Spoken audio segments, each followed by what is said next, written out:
In the third segment of our trip, we were impressed with sights and sound of Costa Rica, Nicaragua and Guatemala. It is the Easter weekend and we will be docking in Punta Arenas, Costa Rica. For the Holy Week, schools are closed and the locals are out for some fun in the warm ocean, with the temperature even higher than the air temperature. They are also preparing for the various Easter week festivities.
On our way from the beach to the skywalk in the tropical rainforest, we encountered white-faced monkeys, a variety of birds, and even crocs.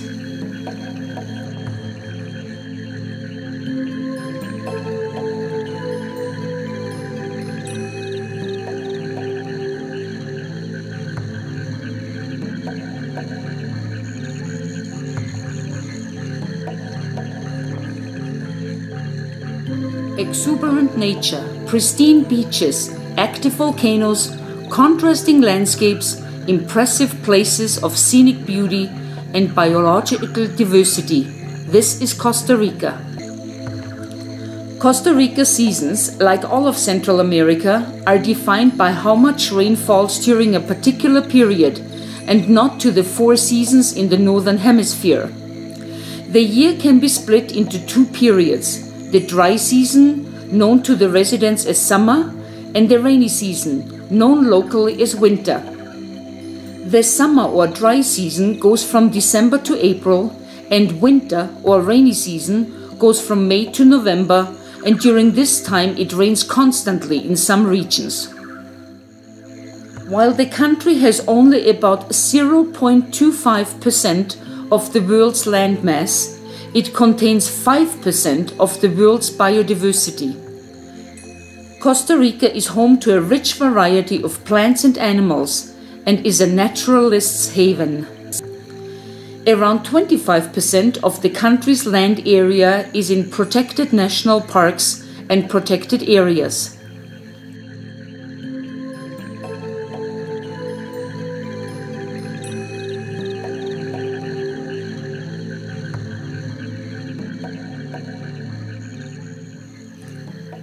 Our skywalk led us over 3 suspended cable bridges, 130 feet high, through the rainforest canopy.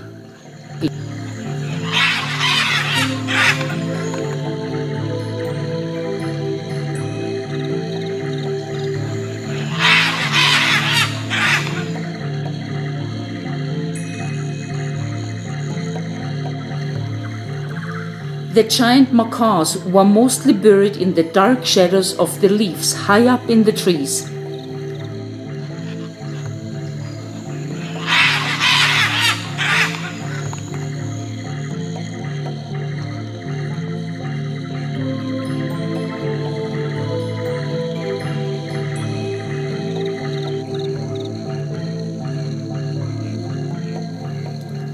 We were hoping to come across leafcutter ants, and during our hike we encountered several nests.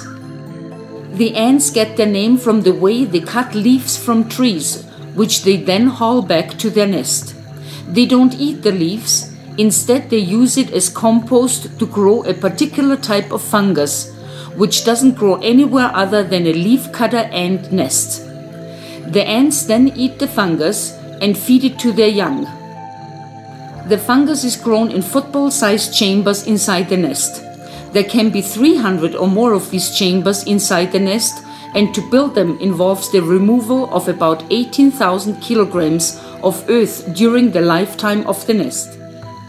Small ants ride atop the leaves carried by their larger siblings to guard against the flies that attempt to lay their eggs on the leaves, so that the eggs may be taken underground, where they will hatch and feed on the ant larvae.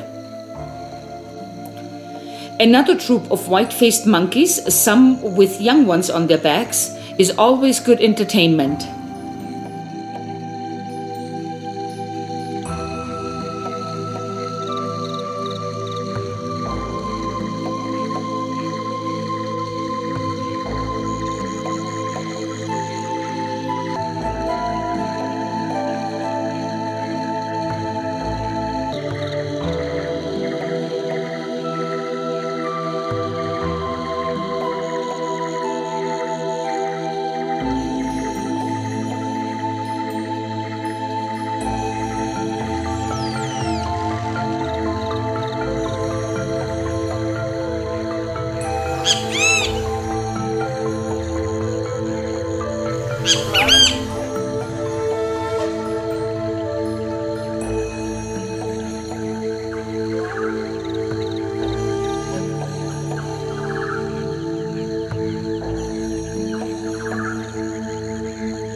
During our visit to the Pura Vida Gardens, we finally saw the toucan, unfortunately not in the wild. Pura Vida is also a highly flexible Costa Rican expression, meaning plenty of life, or this is life, or going great, and is used both as a greeting and as a farewell.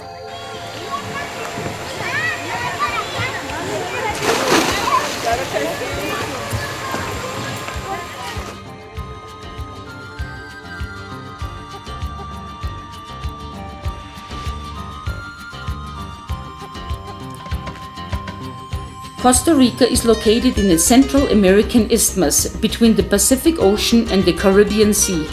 It is called the Land of Peace and is the oldest democracy in Latin America with more than 100 years of political stability.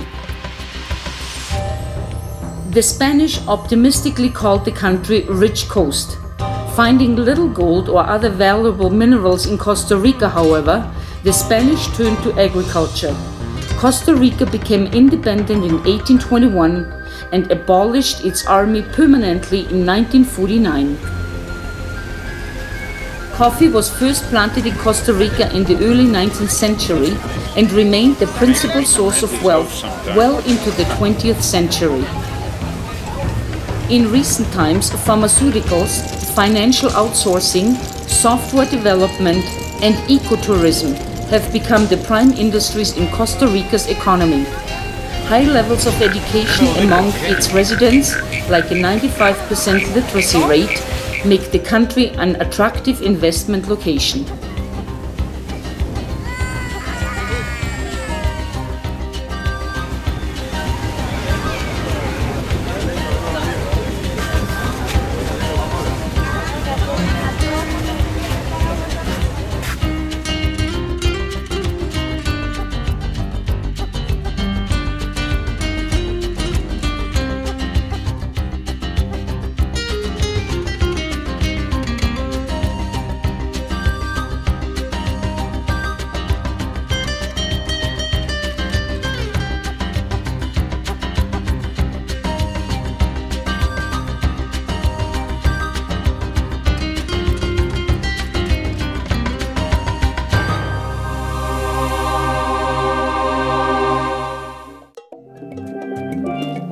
Corinto is one of the most economically important places of Nicaragua.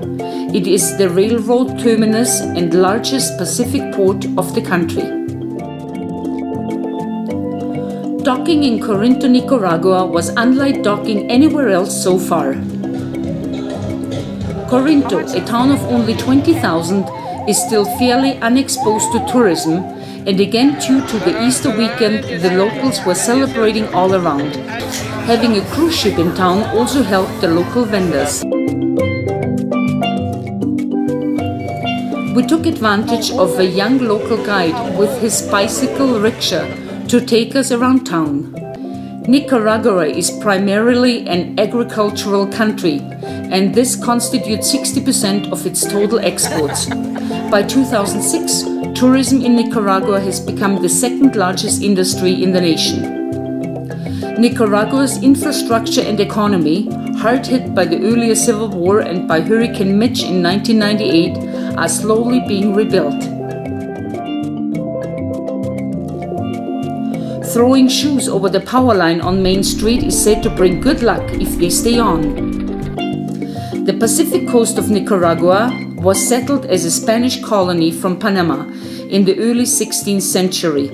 Independence from Spain was declared in 1821. Violent opposition to governmental manipulation and corruption spread to all classes by 1978 and resulted in a short-lived civil war that brought the Marxist Sandinistas guerrillas to power in 1979. Nicaraguan aid to leftist rebels in El Salvador caused the US to sponsor anti-Sandinista Contra-guerrillas through much of the 1980s.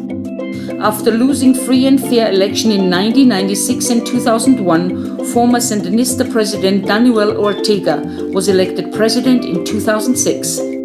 Nicaragua is called the country of lakes and volcanoes, and we got one misty glimpse at San Cristobal volcano while departing Corinto.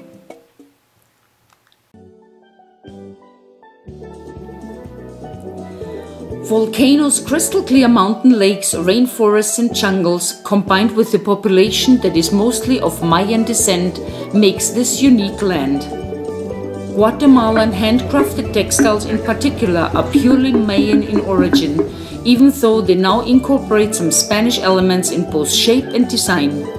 We docked in Puerto Quezal and decided to take a local offered tour to La Antigua, Guatemala. Two young guys were superb tour guides, and while driving at least 40 kilometers above speed limit, they explained all the highlights along the way and more. Guatemala. This area right over here was the second capital from the Kingdom of the New Spain, which was from half out of Mexico all the way down over to Costa Rica. But this entire village in 1541 was wiped out by one landslide that the volcano of Agua Propol, which is located over to the south side part of this area, but unfortunately we cannot see it because it's kind of cloudy. So, would bring the mask of jade on his face as a guarantee to get into the heaven and become immortal. Our first stop was the original and largest jade factory in Central America. Jadeite, a precious stone sacred to the Mayans, has become an important cultural resource and industry in Guatemala and is now attracting many foreign investors.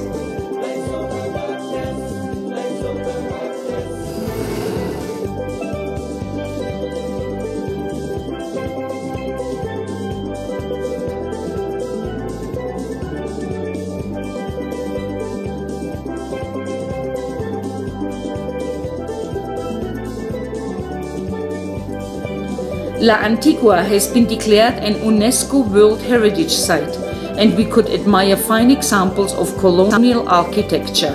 The Catedral San Jose, for example, and just behind the old cathedral, which was only partially restored after its destruction by a powerful earthquake in the 18th century.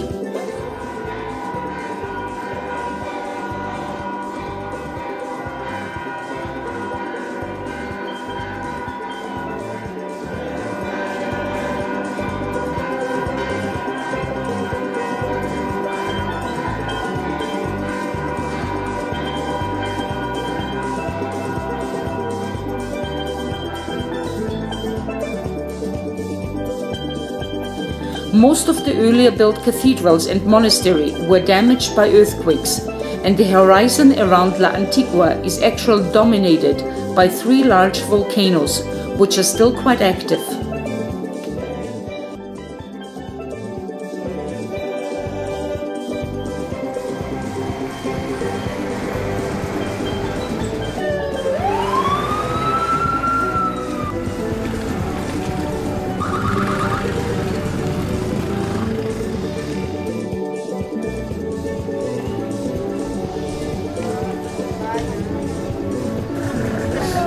Estas 2 y las 4.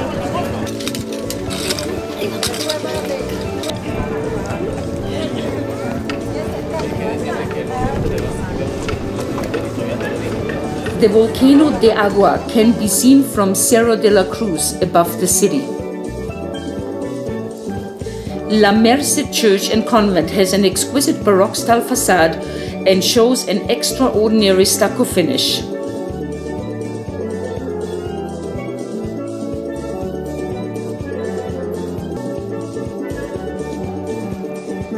Special price for the Quetzalcoatl.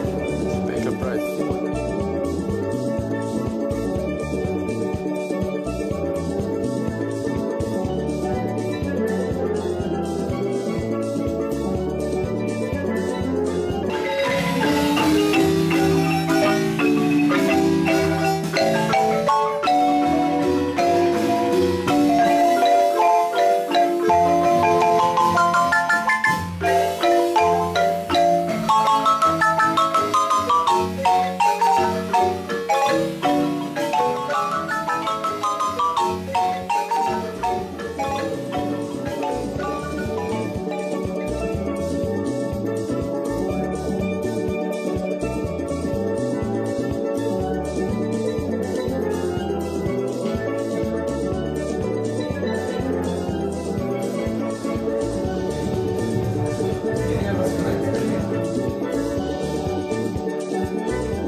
¿Te gusta?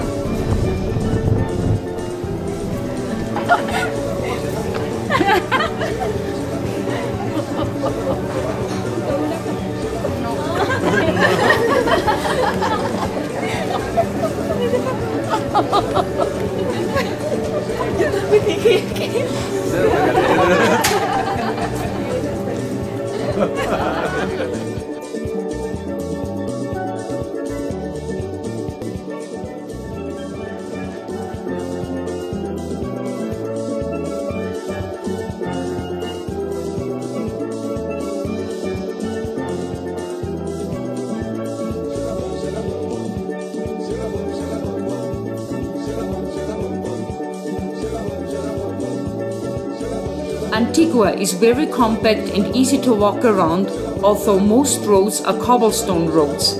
The various outdoor markets are a real cultural experience, and the streets are abundant with vendors, entertainers and food stands.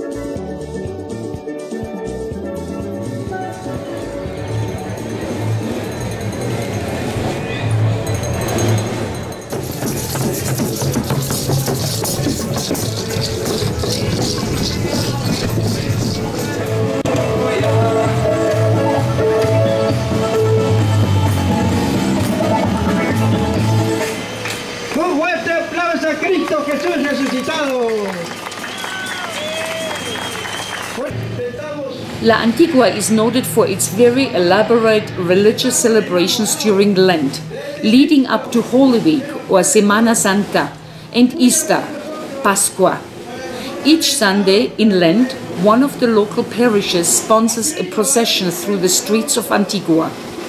Participants in the processions have to pay a fee, and the float exchanges carriers every couple of 100 meters.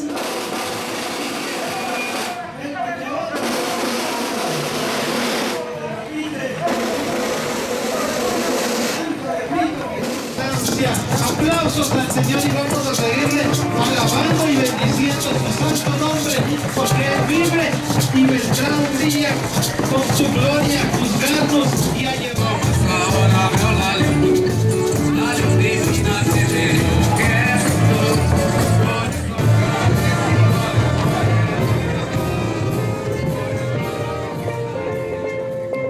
Elaborate and beautiful artistic carpets, predominantly made of dyed sawdust, flowers and even fruits and vegetables, adorn the procession's path.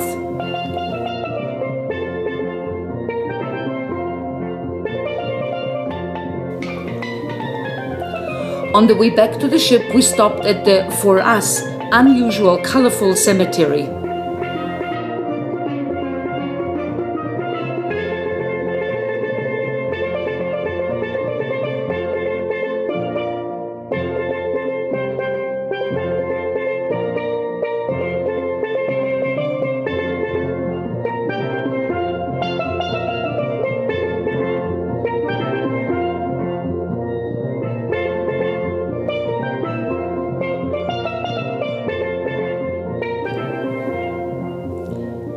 This very interesting and exciting day culminated in a fantastic sunset on the way out of Puerto Quetzal.